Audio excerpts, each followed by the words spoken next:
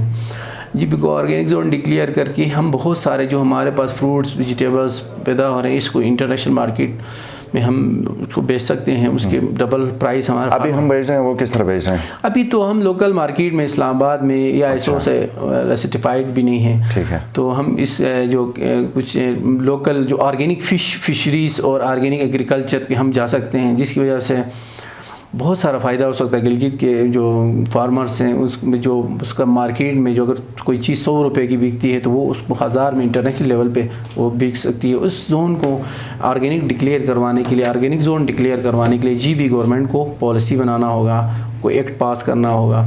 اس کی بات ہمیں چائنا یا دوسرے کنٹریز میں جہاں پہ آرگینک پروڈکشن ہو رہی ہے آرگینک چیزوں کی، تو اس پہ ہم کام کر سکتے ہیں.